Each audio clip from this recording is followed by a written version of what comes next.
बार जुआ खेला। पहली बार जुए में युधिष्ठिर जी ने अपने पांचों भाइयों को दांव पर लगाया। दूसरी बार में इन्होंने अपनी पत्नी को भी दांव पे लगा दिया।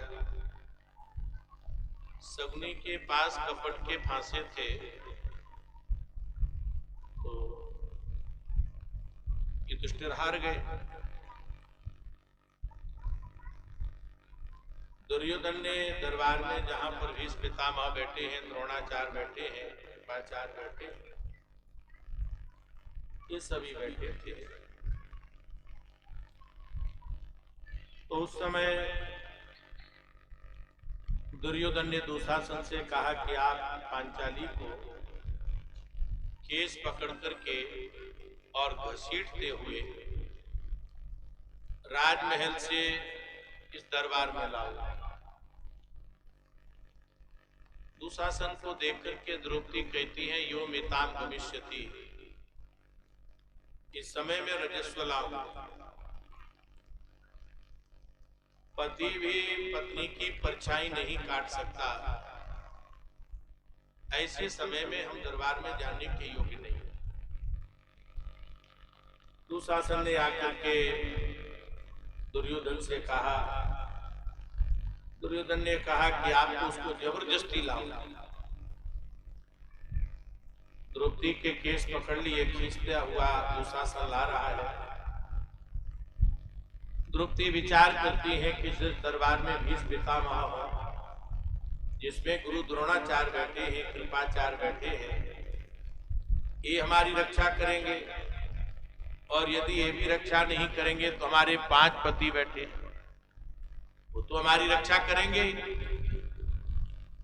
अब द्रौपदी ने दरबार में आकर के सबकी ओर देखा तो भैया का सबका गर्दन नीचे हो।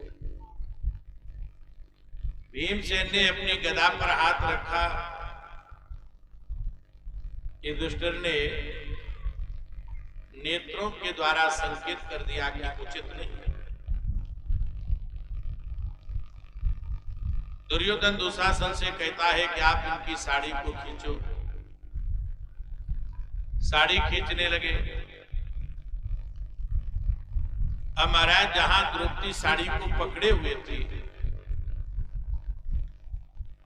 द्रौपदी ने सोचा कि बस अब हम साड़ी को रोक नहीं सकते। तो जब व्यक्ति सब तरह से हार मान जाता है, उस समय ठाकुर जी उसको याद आता। द्रौपदी ने साड़ी को छोड़ दिया और दोनों हाथ ऊपर करके कहा कि भो द्वारिकावासी, हे द्वारिकावासी कृष्ण, मेरी रक्षा करो। भगवान वहीं पर खड़े थे। भगवान ने ऐसी छलांग लगाई कि जाकर के वे द्वारिका की गद्दी पर बैठे, और द्वारका की गद्दी पर बैठ करके भगवान आ रहे थे। इस तरफ द्रौपदी नगन होने वाली थी। हमारे गुरुदेव कहा करते थे कि यदि द्रौपदी नगन हो जाती तो फिर महाभारत होता ही नहीं, क्योंकि इस अन्याय को भगवान बर्दाश्त नहीं कर सकते। तो भगवान ने सोचा कि भाई द्रौपदी नगन हो जाएगी तो मामला ही बिगड़ जाएगा। ठाकुर जी ने उस समय वस्त्रावतार धारण कर लिया। माने ठाकुर जी ने द्रौपदी की साड़ी के तार से तार जोड़ दिया। अब दुशासन साड़ी को खींच रहा है, जिसके 1000 हाथी का बल। साड़ी का ढेर लग गया, मालूम नहीं पड़ता कि नारी बीच साड़ी है कि साड़ी ही की नारी। दुशासन मूर्छित होकर के गिर पड़ा। उसी समय लोगों ने कहा कि हो अंधे के अंधे, अब भी तुमको दिखाई नहीं दे रहा, पीतांबर प्रकट हो चुका। भगवान वहीं पर प्रकट हुए। द्रौपदी ने कहा कि श्याम सुंदर, आपने आने में बहुत विलंब किया। भगवान कहते हैं कि द्रौपदी, मैंने आने में विलंब नहीं किया, तुमने हमको बुलाने में विलंब किया। अच्छा लौट करके चोर कोतवाल को डांट रहा है, मैंने आपको बुलाने में विलंब किया है। भगवान कहते हैं बहना हम सत्य कह रहे, हम झूठ नहीं बोलते, हम संसारी जीव नहीं है। आपने बुलाने में विलंब किया है, हमने आने में विलंब नहीं किया। द्रौपदी ने कहा कि भैया हमने बुलाने में क्यों विलंब किया।